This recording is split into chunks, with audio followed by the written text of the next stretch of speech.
காஷ்விக், இங்க பாரு. ஹாய் சொல்லு. How are you? நீ என்ன பாக்குற? ஷின்சானா பாக்குற? என்ன பாக்குற? ஷின்சான்.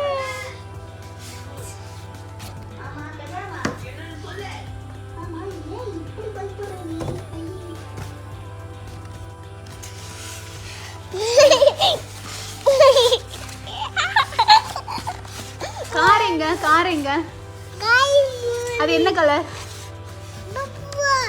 பர்பிளா? கப்பலா?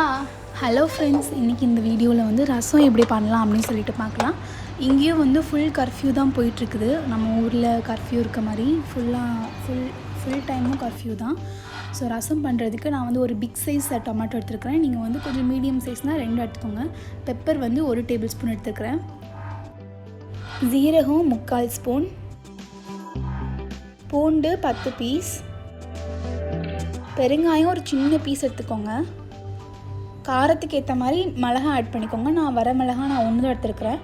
அப்புறம் கொத்தமல்லி இலை, ஒரு பெரிய லெமன் சைஸ் அளவுக்கு புளி எடுத்துக்கோங்க. தண்ணியில் நம்ம வந்து ஊற வச்சிடலாம். அப்புறம் ஒரு பேனில் நல்லெண்ணெய் வந்து கொஞ்சமாக எடுத்துக்கோங்க. இதில் நம்ம வந்து தக்காளியை இப்போ இதில் போட்டு நல்லா ரோஸ்ட் பண்ணிக்கலாம்.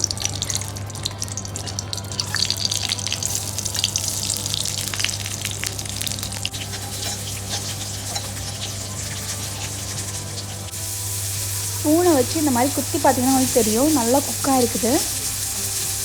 இப்போ நம்ம தனியாக எடுத்து வச்சுக்கலாம்.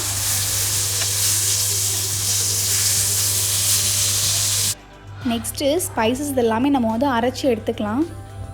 பேனில் நல்லெண்ணெய் எடுத்துக்கோங்க. நாம் ஆல்ரெடி வந்து நல்லெண்ணெய் யூஸ் பண்ணதுனால நான் இதுலேயும் நல்லெண்ணெய் எடுத்துக்கிறேன். இப்போது ஆயில் நல்லா ஹீட் ஆனதும் அதில் நம்ம வந்து வரமிளகாவை போட்டுட்டு அதை கொஞ்சம் நல்லா ஃப்ரை பண்ணி எடுத்துக்கோங்க. அதுக்கப்புறமா நம்ம இதில் வந்து அரைச்சி வச்சுக்கிற நம்ம அந்த பேஸ்ட்டை நம்ம இதில் போட்டுடலாம். போட்டுட்டு அதை கொஞ்சம் நல்லா வதக்கிக்கோங்க. அதோட பச்சை ஸ்மெல் எல்லாம் போகிற அளவுக்கு கொஞ்சம் நல்லா ஃப்ரை பண்ணி எடுத்துக்கோங்க. நெக்ஸ்ட்டு மசாலா வந்து நல்லா வதங்கினதுக்கப்புறமா அதில் வந்து நம்ம டொமேட்டோ ஆட் பண்ணிடலாம். தக்காளி வந்து நல்லா ஸ்மாஷ் ஆகிற அளவுக்கு அதை நல்லா மிக்ஸ் பண்ணி விட்டுக்கோங்க. நம்ம வந்து ஆல்ரெடி நம்ம வந்து குக் பண்ணியிருக்கிறதுனால அது வந்து ஈஸியாகவே ஸ்மாஷ் ஆகிடும். இப்போ பார்க்கும்போதே தெரியும் தக்காளி வந்து நல்லா அந்த மசாலா கூட நல்லா மிக்ஸ் ஆகிருக்குது. இந்த மாதிரி வரணும். இப்போ புளியை வந்து கரைச்சி எடுத்துகிட்டு அந்த புளி தண்ணியை வந்து இந்த மசாலாவில் அதை வந்து ஊற்றிடுங்க.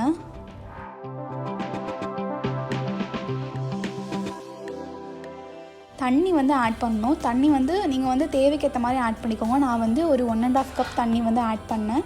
எனக்கு வந்து அது கரெக்டாக இருந்தது. சால்ட்டு வந்து நான் வந்து ஒரு 1/2 டேபிள் ஸ்பூன் சால்ட் ஆட் பண்ணேன். நீங்கள் வந்து டேஸ்ட் பண்ணிவிட்டு டேஸ்ட்டுக்கு ஏற்ற மாதிரி சால்ட் ஆட் பண்ணிக்கோங்க.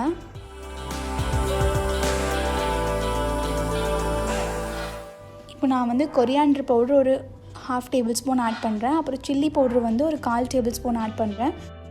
இது எல்லாத்தையும் இப்போ நம்ம நல்லா மிக்ஸ் பண்ணி விட்டுக்கலாம்.